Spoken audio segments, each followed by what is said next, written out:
Sayuh tinggalkan.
Anak-anak kan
Halo, assalamualaikum semuanya.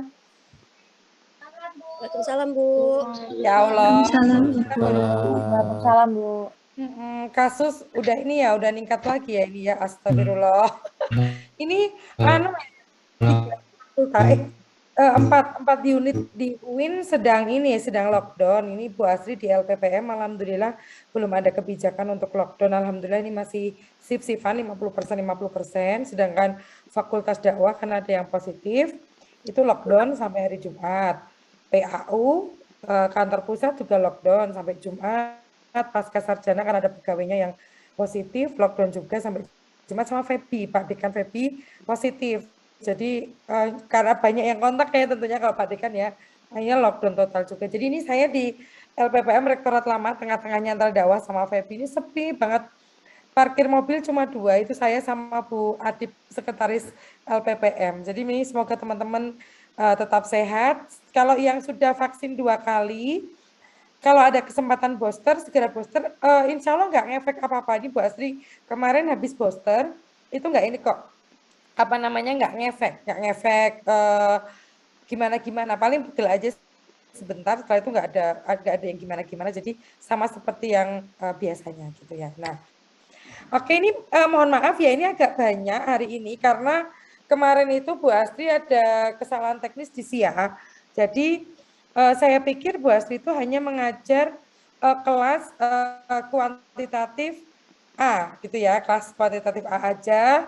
Kemudian yang B itu diajar oleh Bu Sulis. Nah, ketika saya ke Bu Sulis itu juga dongnya itu ngajarnya kita nggak analisis data, tapi metopen kuantitatif.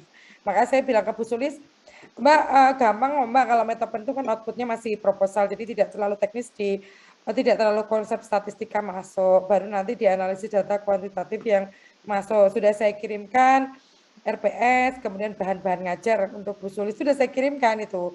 Hari Minggu saya kirimkan. Nah, begitu mau ngajar tuh Bu Sulis telepon saya. Non, ini kok analisis data kuantitatif, bukan metopen, kayak gitu kan. Waduh, gimana ini gitu kan. Terus saya bilang, Mbak, kalau analisis data kuantitatif saya nggak sempat ngajari juga sharing ke Mbak Sulis gimana untuk SPSS, karena Mbak Sulis kan juga Bu Sulis WD1 kan sibuk sekali ya. Ini gimana? Ya udah ini aja apa namanya buat kamu aja ngajarnya, terus sosiologi pembangunan yang jatah saya diajar sama Bu Sulis, jadi tukeran gitu ya. Tapi tetap saya ngajar di sosiologi pembangunan juga.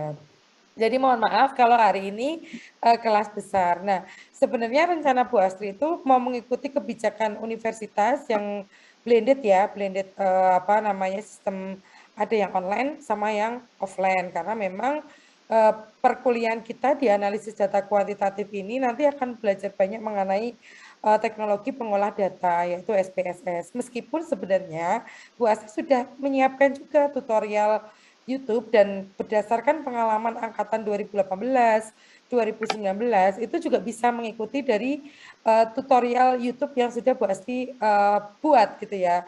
Cuman akan lebih efektif itu kalau ketemu langsung dengan Bu Astri. Jadi kemarin kan rencananya kita akan blended. Jadi nanti mohon bisa di list di grup gitu ya yang bisa yang di Jogja sudah vaksin minimal vaksin 1 kali itu siapa di list dan siap untuk luring. Nah, nanti Bu Asti akan atur jadwalnya. Jadi nanti akan ada 2, sebagian di Zoom, sebagian masuk kelas lagi akan di rolling. Jadi tidak setiap minggu setiap anak itu akan luring, tidak, tapi akan Bu Asti atur berdasarkan apa namanya absen gitu, dan yang di Jogja berapa misalnya yang di Jogja ternyata semuanya di Jogja ya nanti berarti akan dibagi per 20 anak per 20 atau 15 anak untuk hadir di kelas, sisanya adalah Zoom seperti itu. Jadi rencananya Bu Asti seperti itu biar apa namanya kita juga teman-teman ketika ada yang kurang paham mengenai olah datanya ini seperti apa gitu ya, itu teman-teman bisa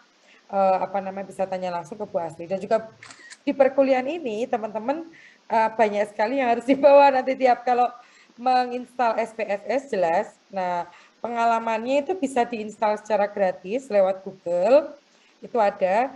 Atau kalau saya lebih amannya daripada laptopnya kenapa-kenapa, kadang ada kekeliruan dikiranya itu adalah SPSS, ternyata itu adalah virus. Nah, teman-teman ke tukang komputer aja, ke tukang install komputer, di komputer itu ada, cuma bayar 20.000 atau 25.000 aja untuk install SPSS. Nah, nanti itu yang kewajiban teman-teman supaya bisa mengikuti perkuliahan ini dengan mudah itu harus sudah install SPSS. Nah, minimal versi 22 yang diinstal gitu ya. Jadi biar sudah kekinian lah ya, jangan yang versi di bawah 20 itu fiturnya sudah sangat ketinggalan. Nah, ini nanti yang teman-teman di kuliah ini akan belajar mengenai SPSS. Mengenai tugas dan sebagainya nanti kita akan bahas. Ini sebelumnya Bu Astri akan sharing dulu ya. Oh, pilih ketua kelasnya nanti aja di grup ya, karena ini ada 2 kelas. Jadi nanti teman-teman silakan di grup aja memilih salah satu ketua kelas, dari kelas A siapa, kelas B siapa, itu menjadi ketua kelas dari mata kuliah analisis data kuantitatif. Nah, ini untuk apa namanya, untuk RPS-nya ini Bu Astri share dulu. Apa saja yang mau kita pelajari selama 1 semester ini. Ini kelihatan ya, guys? Sudah kelihatan? Kelihatan, Bu. Sudah, Bu. Oke, siap. Nah, ini untuk mata kuliah jelas hari ini kita akan kontrak belajar. Cuma nanti kalau cukup waktunya dan teman-teman nggak capek, Bu Asri akan masuk ke materi yang di pertemuan kedua sedikit mengenai statistika untuk penelitian sosial. Jadi hari ini kita belajar mengenai kontrak belajar gitu ya, seperti apa, dan Bu Asri nggak akan berat-berat di perkuliahan ini, nggak ada UTS dan UAS juga. Kalau saya ya, meskipun di RPS saya tulis, tapi ini karena sistemnya masih blended, nanti tetap tugasnya olah data dan membuat laporan penelitian. Nah, ini nanti kita akan banyak seperti apa namanya perkuliahan sebelumnya juga gitu ya. Kita akan banyak ke lapangan juga. Nah, ini kemudian yang kedua ini ada pertemuan kedua ini materinya mengenai statistik untuk penelitian sosial. Karakteristik data itu apa, skor, kurva normal, dan juga distribusi sampel. Nah, ini kalau kemarin teman-teman sudah membuat apa namanya proposal, nanti mungkin Mbak Asia akan sedikit refresh mengenai proposal kuantitatif. Nah, itu kemarin Bu Asti sudah cek juga. Saya itu cukup bangga dengan kalian semua kelas Metopen A dan B.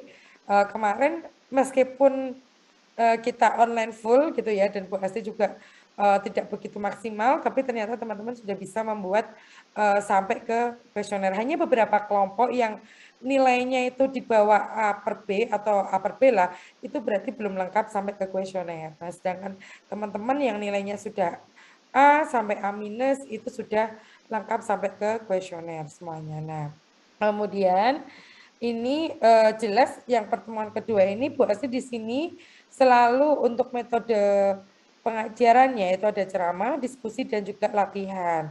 Latihan di sini nanti di pertemuan pertama ini kan setelah RPS ini kita akan sedikit membahas mengenai mencari data di lapangan. Karena teman-teman kemarin sudah membuat kuesioner, maka dari situ nanti teman-teman kuesioner itu dibuat Google Form gitu ya, Google Form kemudian disebar untuk mendapatkan data di lapangan. Nah, itu nanti setelah pertemuan pertama. Kemudian di pertemuan kedua ini nanti latihan kalian adalah bagaimana cara ini mungkin pertama kedua dan ini masih mencari data ya, mencari data karena nyebar kuesioner itu mungkin butuh waktu ya. Nanti pertama kedua ini udah bukan tugas sebenarnya, ini lebih kepada bahan teman-teman untuk menuju tugas di semester akhir di UAS gitu ya, biar nanti lebih mudah, lebih ringan karena memang kalau nggak sedikit-sedikit perkuliahan ini juga akan bingung gitu ya. Misalnya, oh ini sudah sampai ke kuesioner, maka setelah kuesioner selesai kita mencari data di lapangan. Karena ini pandemi, maka menggunakan data online gitu ya. Teman-teman mencarinya dengan Google Form gitu. Nah, itu kemudian baru teman-teman sebarkan seperti itu. Nah, kemudian di pertemuan ketiga, teman-teman akan belajar mengenai analisis data hasil penelitian. Nah, ini biasanya kan kalau kita menyebar kuesioner gitu ya, data yang masuk ke kita itu dalam bentuk CSV. Nah, CSV itu nanti harus diubah ke Excel. Gampang sekali nanti Bu Astri ajari. Nah, di pertemuan ketiga inilah kita prakteknya itu adalah mengubah CSV menjadi Excel, kemudian juga melakukan coding data dan juga entering data hasil penelitian teman-teman. Nah, ini mulai di sini.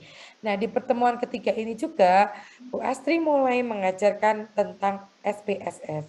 Fitur-fitur di SPSS itu apa saja, kemudian fungsinya buat apa, misalnya analyze itu dengan apa, cara pembacaan hasil data seperti apa. Nah, ini akan Bu Astri jelaskan di pertemuan ketiga. Nah, kemudian setelah teman-teman tahu fiturnya seperti apa, coding data seperti apa, kemudian kita masuk di pertemuan keempat. Nah, pertemuan keempat ini tentang apa? Tentang analisis deskripsi statistik, yaitu analisis frekuensi, analisis deskriptif, analisis eksplorasi, dan sebagainya. Kemudian juga masuk pada materi uji normalitas data dan juga analisis korelasi sederhana dan analisis korelasi parsial.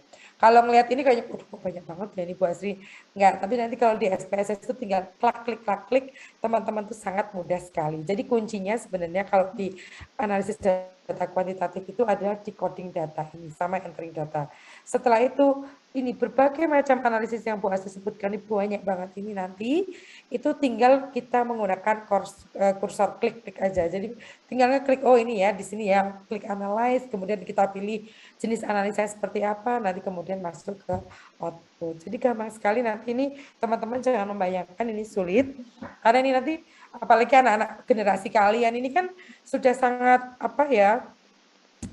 teknologi itu sudah jadi teman sehari-hari, itu maka akan sangat mudah sekali menggunakan aplikasi SPSS ini, software SPSS.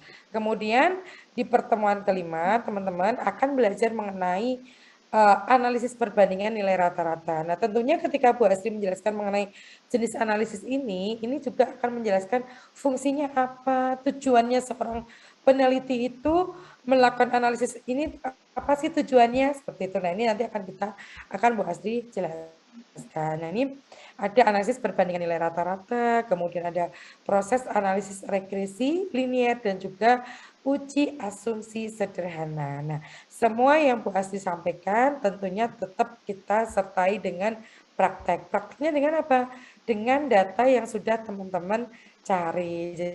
Jadi nanti teman-teman kan nyari data, nah itu sudah dapat data statistiknya. Nah, disitulah kita akan gunakan untuk latihan dari pertemuan keempat sampai pertemuan ke-14, yaitu menyusun laporan penelitian. Nah, kemudian di pertemuan ke-6 itu ada analisis C-square, analisis non-parametrik, dan juga uji validitas dan reliabilitas. Nah, ini nanti mungkin nanti yang uji validitas dan reliabilitas malah Bu Astri akan dijelaskan di pertemuan keempat saja, karena biasanya ini adalah gerbangnya untuk melakukan uji-uji yang lainnya. Nah, kemudian di pertemuan ke-7, teman-teman akan belajar mengenai uji hipotesis dalam penelitian sosial. Makanya kemarin kalau di proposal kan teman-teman sudah membuat hipotesisnya ya. Nah, hipotesis itu kan jawaban sementara dari penelitian. Nah, di olah data inilah kita akan membuktikan apakah hipotesis teman-teman yang teman-teman kemarin ajukan itu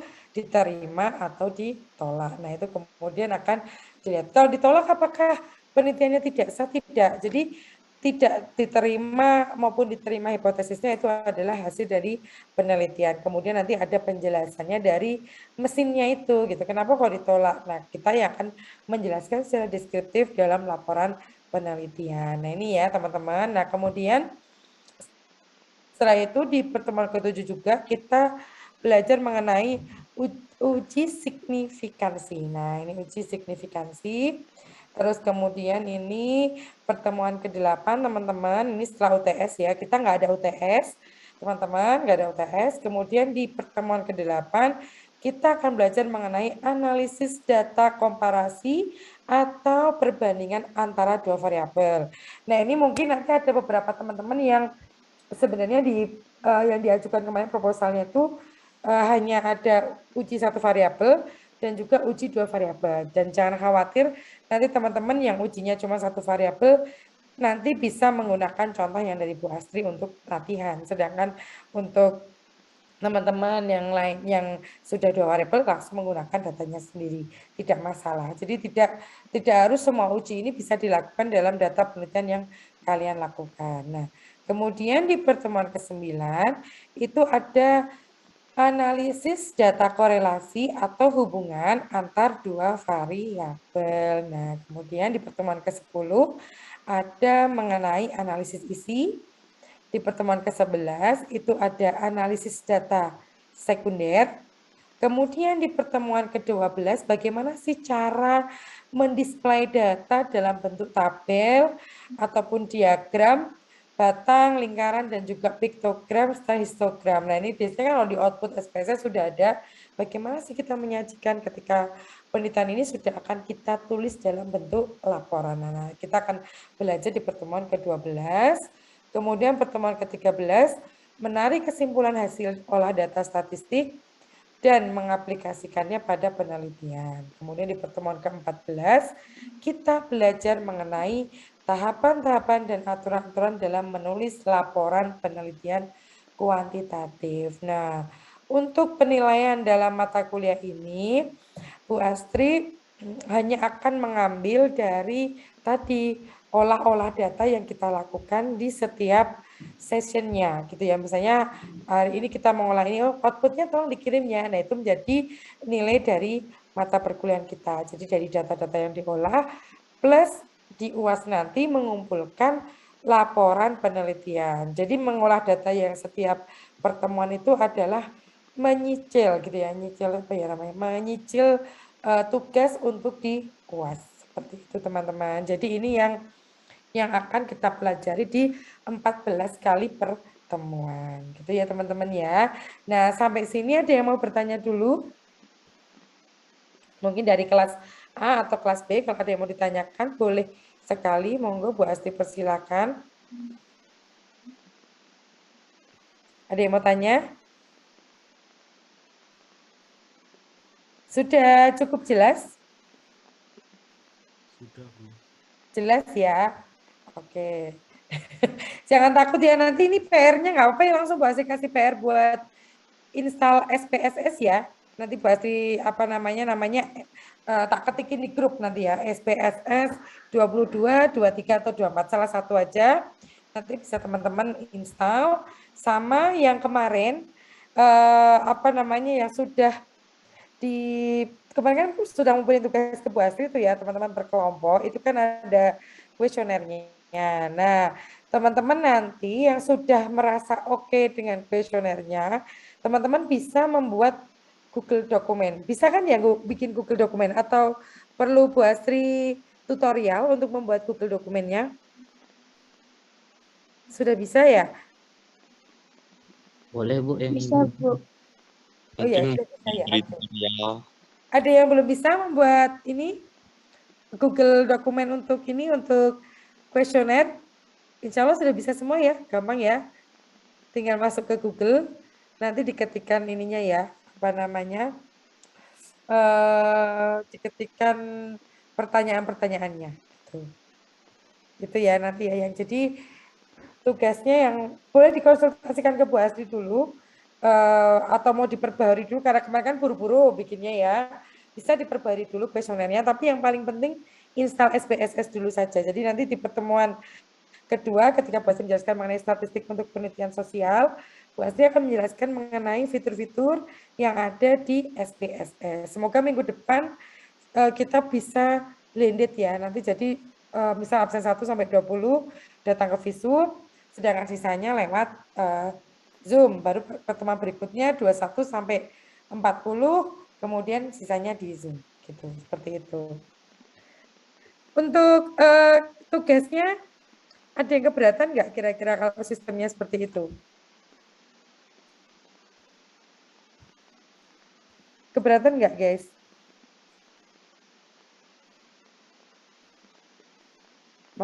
Malu-malu ya? Tidak Bu. Enggak ya, gampang ya. Nanti kalau udah tahu tutorial dari Bu Astri sudah, nanti saya share juga link-link YouTube-nya Bu Astri yang ada tutorialnya. Oke, ini ada yang mau bertanya, ketua kelas ditunjuk aja ya, teman-teman yang nunjuk ya. Nanti kalau ketua kelas itu kemungkinan mendapatkan nilai A-nya besar ya, karena membantu saya dan mengorganize apa namanya teman-teman di kelas gitu. Silakan nanti dipilih siapa yang akan menjadi ketua kelas A dan kelas B. Terus apa lagi ya? Kayak itu ya, PR-nya itu ya. Jadi setiap perkuliahan Bu Astri, laptop harus selalu dibawa. Kalau pas perkuliahan ADK ini, laptop dibawa dan juga laptopnya sudah terinstall SPSS. Seperti itu. Nih, kalau Bu Astri tunjukkan ya, ini tak share screen-nya, share screen aja. Ya, kita. Ya, share dulu. Kelihatan ya sebentar. Nah ini SPS. Kelihatan nggak ya di desktopnya Bu Astri ini? Bu Astri ngecek ini. Simbol SPSS ini yang bawah biru ini. Kelihatan nggak? Nah ini nanti kalau sudah menginstal maka simbolnya kayak gini. Nah ini ya. Ini saya bukakan ya. Nih. Nah ini. Punya Bu Astri malah yang sudah versi 26. Jadi teman-teman nanti bisa install dari 22, 23, 24, 25, 26. Nah, ini adalah SPSS. Nah, ini. Ini ya. Oke. Ini adalah SPSS. Nah, ini seperti ini.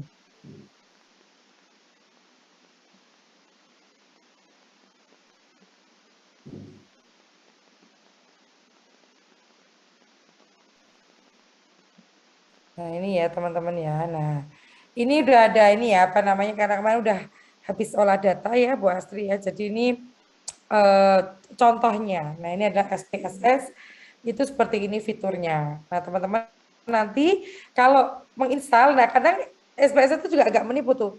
Kayaknya udah berhasil install, ternyata baru bisa dilihat hanya data view-nya aja. Jadi nanti kalau installnya udah benar semua, itu teman-teman ada dua ini ya, ada data view dan juga ada variable view. Jadi ada dua, data view di slide 1 dan juga di slide berikutnya ada variable view. Jadi ini nanti fitur dari SPSS. Kemudian di atas ini di toolbarnya ini udah ada seperti ini. Nah ini adalah SPSS. Jadi nanti teman-teman silakan ya, ini tulisannya gampang nih, PSS statistik versi berapa, nanti teman-teman tinggal di Google. Kalau bisa lewatin, biasanya gampang bisa install sendiri gitu ya, atau tapi di webnya SPSS ya. Nanti kalau mungkin yang web-web yang ini perlu hati-hati, takutnya itu adalah virus ya, malah nanti ngerusak di komputer teman-teman. Nah ini ya, ini untuk yang SPSS-nya. Nah nanti teman-teman silakan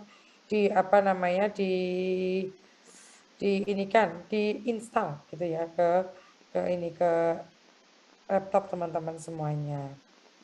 Oke, ada yang mau ditanyakan dulu? Tidak ada? Belum ada, Bu. Oh ya, kalau belum ada ini kuliahnya cukup sekian dulu aja ya. Nanti berarti share RPS-nya sama PR-nya itu saya harap tidak molor ya. Minggu depan sudah ada SPSS di laptop teman-teman. Nanti tak ketikkan di apa itu namanya di grup biar teman-teman mudah untuk apa namanya mencari di Google seperti itu. Terima kasih semuanya ya. Salam sehat, tetap prokes ya. Ini meskipun dibilang Omikron tidak seberat apa namanya Delta ya sama versi yang sebelumnya, tapi kan Delta juga belum hilang gitu ya. Jadi tetap harus hati-hati demi kesehatan kita semua dan keluarga. Terima kasih. Mohon maaf. Assalamualaikum warahmatullahi wabarakatuh. Waalaikumsalam Waalaikumsalam warahmatullahi warahmatullahi wabarakatuh. wabarakatuh. Oke, makasih ya. Oke, Terima kasih. Sehat Bu An. ya saya kirimkan RPS-nya ya guys. Sama saya kirimkan Ya, Bu. bahan ajar ya.